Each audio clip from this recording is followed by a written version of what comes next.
बुद्ध जन्मामुळे विश्वातील वैचारिक क्रांतीला नवचेतना मिळून न्याय, स्वातंत्र्य, समता, बंधुता, प्रेम, मैत्री, करुणा, मुदिता इत्यादी मानवी मूल्ये प्राप्त झालीत. म्हणूनच मानवी मन उत्क्रांत करण्याचे सामर्थ्य जगामध्ये फक्त एकाच ऐतिहासिक महापुरुषात आढळते, ते म्हणजे गौतम बुद्ध.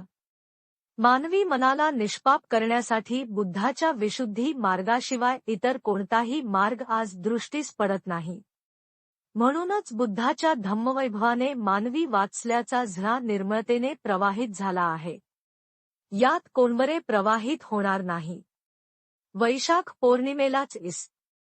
पूर्व 624 मध्ये लुंबिनी येथे बुद्धाचा जन्म. इ. पूर्व 590 मध्ये वैशाख पौर्णिमेलाच बुद्धगया येथे संबोधी प्राप्ती आणि वैशाख पौर्णिमेलाच कुसिनारा येथे इ. पूर्व 544 मध्ये महापरिनिब्बाण. बुद्धजीवनातील या मुख्य घटनांमुळे वैशाख पौर्णिमा संपूर्ण विश्वासाठी अविस्मरणीय ठरली आहे. जन्म, ज्ञान, निर्वाण लाभले बुद्धत्व गौतमा.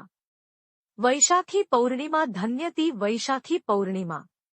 अखिल विश्वाला शांतीचा संदेश देणारे विश्वगुरु महाकारुणिक तथागत भगवान गौतम बुद्ध यांचा जन्म, ज्ञानप्राप्ती आणि नंतर महापरिनिर्वाण अशा तिन्ही महत्त्वपूर्ण घटना ज्या दिवशी घडल्या त्या वैशाख पौर्णिमेच्या सर्वांना मंगलमय सदिच्छा. मायभूमी न्यूज चॅनल महाराष्ट्रच्या वतीने सर्वांना वैशाखी पौर्णिमाच्या मंगलमय सदिच्छा.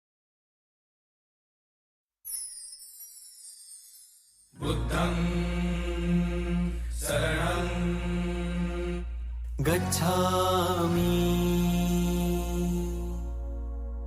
धम्मं शरणं गच्छामि, संघं शरणं गच्छामि.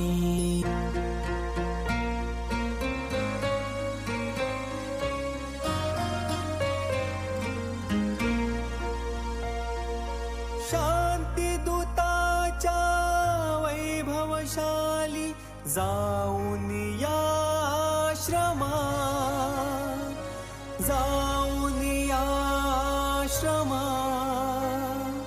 प्रथम नमो गौतमा चला